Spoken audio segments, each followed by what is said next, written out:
बिस्मिल्लाहिर्रहमानिर्रहीम। अस्सलामुअलैकुम। शादी की पहली रात ही भाभी दुल्हन बनी मेरे कमरे में आई और अपना सारा जेवर मुझे पहना कर बोली, तुझे कसम है मेरे शौहर का ना बताना कि जेवर मैंने तुझे दिया है। मेरी तरफ से तू ये तोहफा समझ ले। बस आज भाभी होने का हक अदा करने दे। मैंने ऊपर ऊपर से नाराजगी दिखाई और जेवर लेने से इनकार भी किया, मगर दिल में लड्डू फूटने लगे। यूं भाभी के जाते ही वो सारा जेवर में पहनकर सो गई और सुबह उठकर जल्दी जल्दी डब्बे में डालकर छुपा दिया। और जब हाथ मुंह धोकर बाथरूम में जाने लगी तो अचानक मेरी नजर शीशे पे पड़ी तो जान ही निकल गई, क्योंकि मेरा नाम सफिया है। मेरी माँ इस दुनिया में नहीं थी और बाप भी नहीं। मेरा एक भाई था जो बहुत ही ज्यादा खूबसूरत था। सारे मोहल्ले की लड़कियां उसके पीछे थी और वो सब मेरे साथ इसीलिए दोस्ती रखती थी ताकि मैं उनमें से किसी को अपनी भाभी बना लूं। मुझे ये सब बुरा लगता था कि वो मेरे लिए बिल्कुल भी मुखलिस नहीं थी। मुझसे दोस्ती सिर्फ मतलब के लिए हुई थी।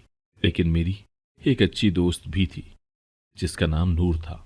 उसका कहना था कि मैंने तुमसे दोस्ती तुम्हारे भाई की वजह से नहीं की है।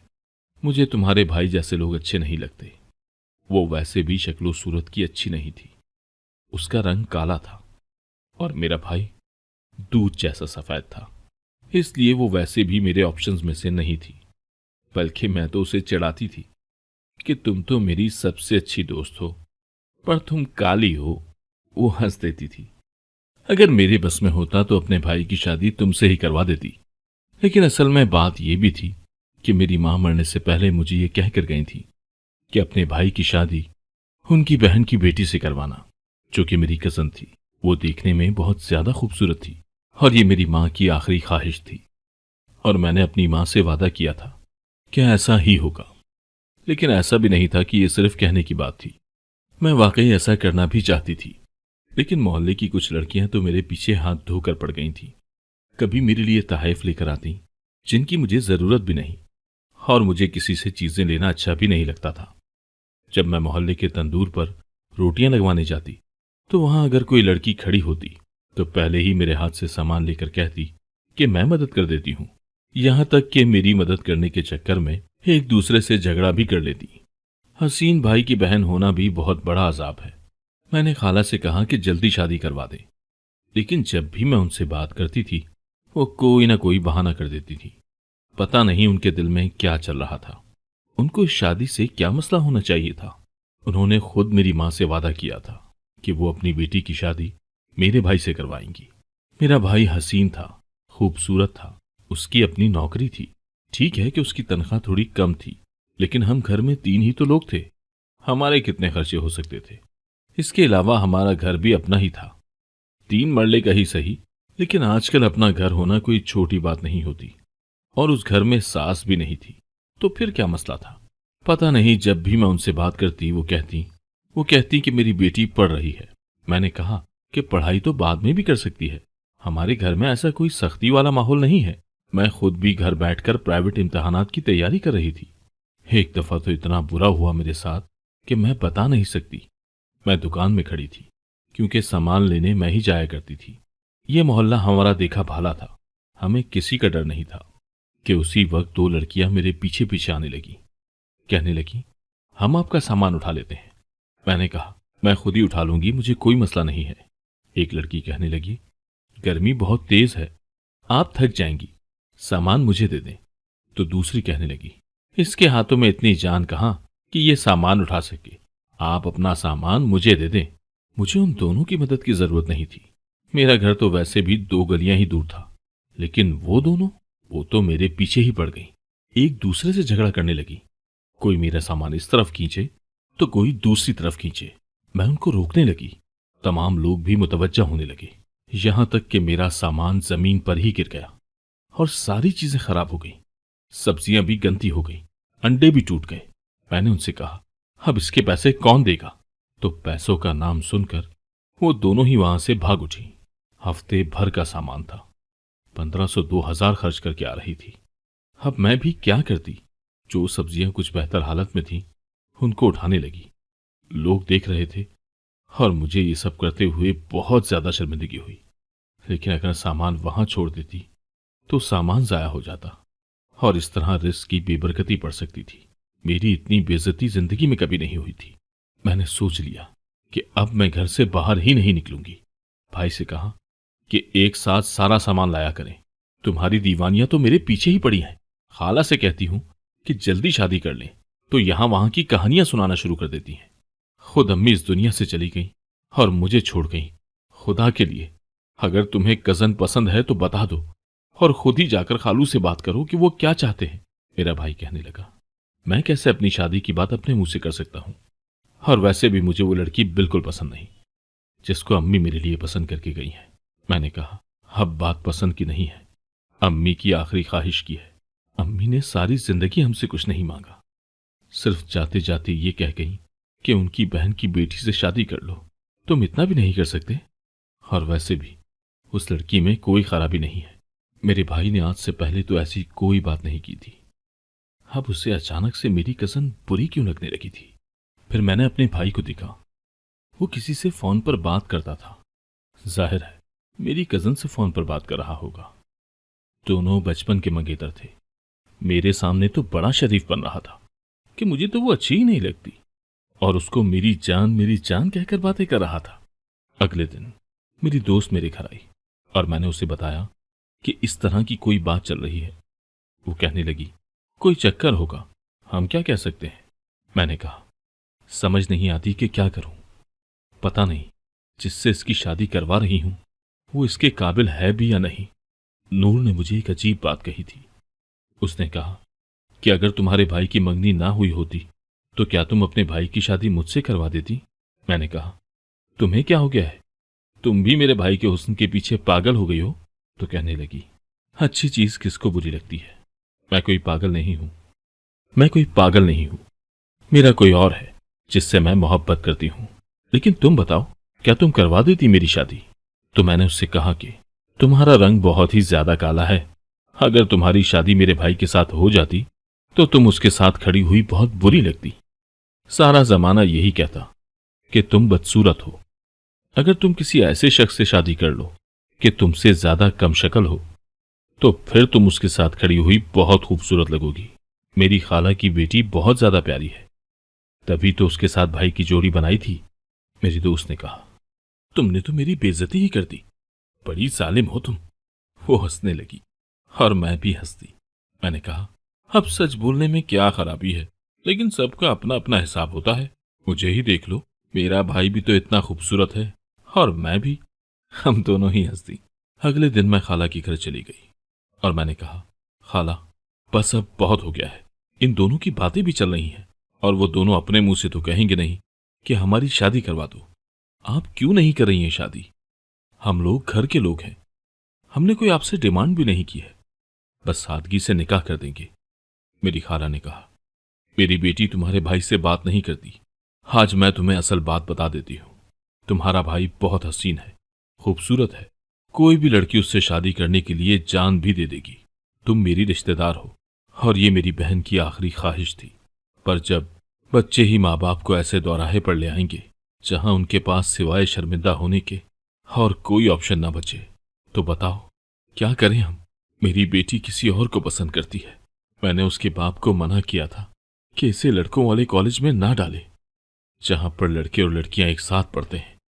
वहीं पर किसी के साथ मोहब्बत कर बैठी है और अब उसके साथ शादी करना चाहती है। वैसे वो लोग बुरे नहीं हैं, उनका बहुत बड़ा कारोबार है और 2-3 बंगले भी हैं। यहां से मेरा दिमाग खराब होना शुरू हो गया। मैंने कहा, अगर आप किसी बंगले वाले से अपनी बेटी की शादी करना चाहती हैं तो शौक से करें, अपनी बेटी को बदनाम क्यों कर रही हैं? जाहिर है उनका बहुत बड़ा कारोबार है, 2-3 घर हैं, आप तो उन्हीं के साथ अपनी बेटी की शादी करेंगी ना। हमारा 3 मरले का छोटा सा घर है और भाई की तनख्वाह भी तो 20,000 से ज्यादा नहीं है। आपको तो वही लोग अच्छे लग रहे हैं। मेरी खाला ने भी मुझे बातें सुना दी और कहा, चलो अच्छा है, तुमने खुद ही समझ लिया, नहीं करनी तुम्हारे भाई के साथ अपनी बेटी की शादी। है क्या उसके पास? सिर्फ शक्लो सूरत ही तो है, और तो कुछ नहीं है ना। मुझे बड़ा अफसोस हुआ, मेरी आंखों में आंसू आ गए। लेकिन वापसी पर मैं ये सोचने लगी कि फिर मेरा भाई किससे बातें कर रहा था। कहीं उसने मोहल्ले की कोई लड़की तो नहीं फंसा ली जो बिल्कुल ही बेवकूफ हो। मैं अपनी दोस्त नूर से इस बारे में बात करती रहती थी। वही मुझे मशवरे देती थी कि ऐसे करो, ऐसे पता लगाओ। पर आज नूर का नंबर ही बंद था और मैं इतनी बेचैन थी कि उसके घर ही चली गई। लेकिन वो घर पर नहीं थी। उसी दिन मेरा भाई किसी काम से गया और रात को वापस नहीं आया। मैं बड़ी परेशान थी। वैसे ही घर में अकेली रहती थी। भाई घर में होता था तो मुझे तसल्ली रहती थी। अंदर से घर को ताला लगाकर सोया करते थे हम। लेकिन भाई आ नहीं रहा था और फोन भी उसका बंद था। थोड़ी देर के बाद दस्तक हुई। मुझे पता था कि मेरा भाई ही होगा क्योंकि उसने अपने अंदाज से दस्तक दी थी। लेकिन जब मैंने दरवाजा खोला तो मेरे लफ्ज मेरे मुंह में ही रह गए। ये कहने ही वाली थी कि कहाँ रह गए थे, लेकिन जब उसे देखा तो हैरान रह गई। वो अकेला नहीं था, उसके साथ एक लड़की दुल्हन के लिबास में थी। उसने शादी कर ली थी, वो भी मुझे बताए बगैर, छुपा कर। मैं इतनी परेशान नहीं थी क्योंकि मेरी खाला ने आज ही रिश्ते से इनकार किया था, इसलिए मेरे दिल में कोई मलाल भी नहीं था। छुप के शादी करने पर भी शायद मैं इतना गुस्सा नहीं होती, क्योंकि मैं भी यही चाहती थी कि शादी सादगी से हो जाए। लेकिन जब मैंने दुल्हन की शक्ल देखी तो मेरे कदमों तले से जमीन निकल गई, क्योंकि ये कोई और नहीं बल्कि मेरी सहेली नूर थी। वो हंस रही थी, मुस्कुरा रही थी। मैं हैरान रह गई क्योंकि वो हमेशा यही कहा करती थी कि मैं तुम्हारे भाई को बिल्कुल भी पसंद नहीं करती, और यही कहकर उसने मुझसे दोस्ती की। फिर आज वो मेरे भाई की दुल्हन कैसे बनी खड़ी थी? उसने मुझे धोखा दिया था। मैंने वहीं खड़े खड़े उसे बातें सुनाना शुरू कर दी और मैं कैसे कुछ ना बोलती। मैंने कहा, तुम तो बड़ी खतरनाक हो। अपना मतलब पूरा करने के लिए तुमने इतने सारे झूठ बोले। मुझे कहती थी कि तुम्हारे भाई को बिल्कुल पसंद नहीं करती और अब उसी के साथ शादी कर ली है। भाई ने कहा, अब ये फैमिली है, इससे तमीज से बात करो। मैंने कहा, ठीक है, अपनी जिंदगी जियो, पर मुझसे दोबारा बात भी मत करना। मैं तुम्हारी शक्ल भी देखना नहीं चाहती हूं। नूर ने कोई बात नहीं की। वो और भाई कमरे में चले गए। मैं अपने कमरे में बैठी रो रही थी क्योंकि मेरी मां की आखिरी ख्वाहिश पूरी ना हुई थी। मुझे मेरी सहेली ने भी धोखा दिया और मेरी खाला ने भी मुझे बातें सुनाई। मुझे बड़ा बनकर क्या मिल गया, जबकि मैं बड़ी थी भी नहीं। अचानक मेरे कमरे के दरवाजे पर दस्तक हुई। मैंने कहा, इस टाइम कौन हो सकता है? घर में तो सिर्फ मेरा भाई और मेरी दोस्त थी, जो कि अब मेरी भाभी बन चुकी थी। दरवाजा खोला तो मेरी दोस्त नूर ही थी, सामने खड़ी थी। उसने अंदर आकर दरवाजा बंद कर दिया। मैंने उससे मुंह मोड़ लिया। मैंने कहा, क्यों आई हो तुम यहां पर? जाओ ना, आज तुम्हारी जिंदगी की बड़ी ही अहम रात है। आज तो तुम्हारे ख्वाब पूरे हुए हैं, जिसके लिए इतने झूठ बोलती थी, जिनके बारे में तुमने मुझे भी नहीं बताया। इसीलिए तुमने मुझसे दोस्ती की थी ना? मैं सोच भी नहीं सकती थी कि तुम इस तरह की मतलबी इंसान निकलोगी। बाकी मोहल्ले की लड़कियों की तरह ही निकली तुम भी। सारा प्यार, सारी बातें, मेरी तारीफ करना, कभी कभी मेरे घर आ जाना, मेरे घर के काम करना, मेरी लंबी लंबी बातें सुनना तुम सुन लिया करती थी। मेरे भाई से छुपकर ही शादी करनी थी तो फिर तुमने ये सब क्यों किया? जो तुमने अभी किया वो तुम पहले भी कर सकती थी। फिर तुमने मुझे इस्तेमाल क्यों किया? वो कहने लगी, ये सारी बातें छोड़ दो। मैं तुम्हारी भाभी हूं और आज मैं तुम्हें भाभी होने के नाते कुछ देना चाहती हूं। मेरी दोस्त ने अचानक अपना जेवर उतारना शुरू कर दिया और कहा कि मैं ये सब तुम्हें दे रही हूं, मेरी तरफ से तुम्हें तोहफा समझो। जो कुछ मैंने कहा था ये सब उसका साला है। कोई भी औरत सोने से इनकार नहीं कर सकती थी। उसने कहा, ये सारा जेवर मेरे माँ बाप ने मुझे दिया है, इसीलिए मैं तुम्हें दे रही हूं। बस यूं समझो कि मैंने तुम्हारे साथ अगर कुछ बुरा किया तो मैं उसका कफारा अदा कर रही हूं। तुम ये ले लो, लेकिन अगर मेरा शौहर तुमसे पूछे कि तुमने ये कहां से लिया है तो तुम यही कहना कि मैंने नहीं लिया है, ये नकली है। उसे बिल्कुल भी नहीं बताना कि ये सब मैंने दिया है। मैंने कहा, अगर वो तुमसे पूछेगा तो तुम क्या कहोगी? उसने कहा, मैं कुछ भी कह दूंगी, लेकिन तुम बिल्कुल भी कुछ मत बताना। ये जेवर तुम ले लो। बस यूं समझो कि मैंने तुम्हारी भाभी होने का फर्ज अदा कर दिया है। मुझे माफ कर देना। मैंने फिर से उसे कहा, मुझे तुम्हारे जेवर नहीं चाहिए, चाहो तो इनको छुपा दो या अपने घर वालों को दे दो। पर वो मुझे अपना जेवर पहनाने लगी। उसकी आंखों में आंसू भी थे, जैसे अपनी मेहनत की कमाई सारी की सारी मेरे हवाले कर रही हो। उसने एक एक करके मुझे अपने सारे जेवर पहना दिए और कहा, बहुत ज्यादा प्यारी लग रही हो। वो जेवर मेरे हवाले कर गई। उसके बाद उसने कहा, ये सब कुछ तुम्हारा है, और वहां से चली गई। मैं उन जेवरात को देखने लगी। कम से कम भी 10-15 लाख का जेवर था, जो अब मेरा हो चुका था। भाई तो मेरा पहले ही नहीं रहा था। उसने मुझसे झूठ बोलकर शादी कर ली। मेरी मां की आखिरी ख्वाहिश का भी ख्याल नहीं किया। रिश्तेदारों में एक खाला ही अच्छी थी, आज उनसे भी लड़ाई हो गई थी। मुझे 15 लाख का जेवर मिल गया था, जो मेरे काम आने वाला था। जाहिर है मुझे पैसों की भी जरूरत थी। जब भाई पहले ही ऐसा था कि कोई बात नहीं मानता था, अब बीवी के आने पर उसने मेरा क्यों ख्याल करना था। मैं हैरान थी कि उसने ये सब कैसे किया। उसने अपना सारा जेवर एक ही झटके में उतार कर मुझे क्यों दे दिया?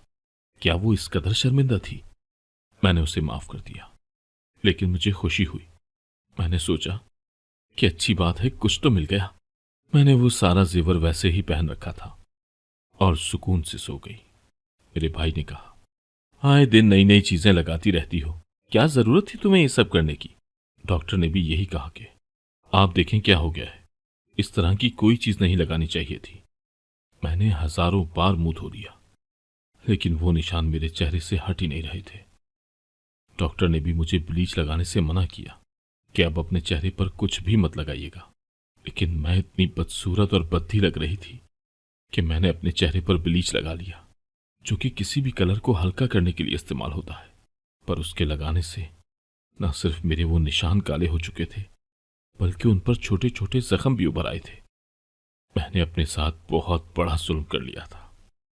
मैंने जब ये बात नूर को बताई तो उसने कहा कि यही जेवर मैंने भी तो पहना हुआ था, मुझे तो कुछ भी नहीं हुआ, फिर तुम्हारे साथ क्या हो गया? लेकिन मुझे शक था कि ये सब कुछ उसी की वजह से हुआ है। अगले दिन मैंने देखा कि वो वही जेवरात साफ कर रही थी। तुम्हें अपने हसीन भाई पे बहुत फख्र था ना? मुंह भर के मुझे बदसूरत और काली कह रही थी। अपनी शक्ल देखो और बताओ, कौन है काला और कौन है बदसूरत? मैंने कहा, ये सब कुछ तुमने किया है मेरे साथ? वो हंसने लगी। उसने कहा, तुमसे बदला भी तो लेना था। अपने हसीन भाई और अपने हुस्न पर बड़ा गुरूर था, लेकिन देखो तुम्हारे भाई को मिला भी तो क्या, एक नॉर्मल शक्ल की लड़की। मैंने तुम्हारे भाई को अपनी मोहब्बत के जाल में फंसा लिया, और आज मैं उसकी बीवी हूं। जो तुम्हारे मुंह पर मैंने लगाया है ना, ये तुम्हारे मुंह से इतनी आसानी से नहीं जाएगा। यूं समझो कि कभी भी नहीं जाएगा। अब देखते हैं कि तुम्हारे लिए रिश्ता कैसे आता है। मैं खूबसूरत नहीं थी, लेकिन फिर भी देखो मुझे कितना हसीन शौहर मिल गया है। लेकिन अभी तुम्हारी किस्मत बाकी है। तुम्हारे साथ क्या होगा? तुम्हें कौन इस तरह कबूल करेगा? तुम्हारे भाई को खूबसूरत नहीं, बल्कि एक मुनासिब शक्लो सूरत की और बकौल तुम्हारे काली और बदसूरत बीवी मिली है। सच कहते हैं लोग, जो इतने सारों का दिल तोड़ता है वो एंड पर जाकर किसी ऐसे शख्स से ही शादी करता है जो उसके साथ अच्छा नहीं लगता, और लोग उसे देखकर यही कहते हैं कि इससे ज्यादा तो हम हसीन थे। ज्यादातर लोगों के साथ यही होता है, क्योंकि यही मकाफाते अमल है। तुमने भी मुझे बहुत तकलीफ पहुंचाई थी उस दिन। अब तुम्हारी किस्मत है कि तुम सारी जिंदगी ऐसी ही रहती हो, या फिर तुम ठीक हो जाती हो। जितनी तकलीफ तुमने मुझे दी थी, मैंने भी उतनी ही तकलीफ तुम्हें पहुंचाई है। मैंने कहा, ये सब कुछ मैं अपने भाई को बता दूंगी। तो उसने कहा, शौक से बता दो, लेकिन साबित कैसे करोगी? क्योंकि जब मैं तुम्हें जेवर देकर तुम्हारे कमरे से निकली थी, तो मैंने अपने साथ बिल्कुल वैसे ही जेवर रखे थे, जो बिल्कुल उन जेवरात के जैसे ही थे। मैंने फिर से उनको पहन लिया था, और मेरे शौहर को मुझ पर शक भी नहीं हुआ था। उसने मुझे देखकर ये नहीं कहा था कि तुम्हारे जेवर कहाँ गए। मैं तो खिलाड़ी हूं, तुम्हारी तरह अनाड़ी नहीं हूं। मैंने अपनी अकल इस्तेमाल की और अपनी अकल से सब कुछ पा लिया है। तुमसे बदला भी ले लिया और अपनी मोहब्बत को भी पा लिया। मैंने कहा, जो किसी को तकलीफ पहुंचाए, सिर्फ छोटी सी अना के लिए किसी की जबान से निकली हुई बात को उसका गुनाह बना दे, वो मोहब्बत की बातें करती हुई अच्छी नहीं लगती। जिस दिल में नफरत हो, जिस दिल में बदला हो, बुग़्ज़ हो, नफरत हो किसी के लिए, गंदे जज्बात हों, उस दिल में मोहब्बत नहीं रहती है। तू मेरे भाई से मोहब्बत नहीं करती, इसीलिए बार बार ये बिल्कुल भी ना कहो। मेरे साथ सबने बहुत बुरा किया था, मैं सारी रात रोती थी। मैंने अपना इलाज करवाया और बिलाखिर मेरा चेहरा बिल्कुल साफ हो गया। लेकिन मेरी भाभी को अल्लाह ने औलाद की खुशी नहीं दी और मेरा भाई भी दूसरी लड़कियों में दिलचस्पी लेने लगा।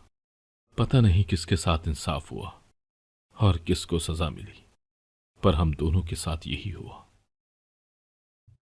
अगर आपको आज की कहानी पसंद आई है तो वीडियो को जरूर लाइक कीजिएगा और अपने दोस्तों के साथ भी शेयर कीजिएगा। और हाँ, अगर आपने अभी तक हमारा चैनल सब्सक्राइब नहीं किया तो जरूर सब्सक्राइब करें। मिलते हैं कल एक नई और दिलचस्प कहानी के साथ। अल्लाह हाफिज।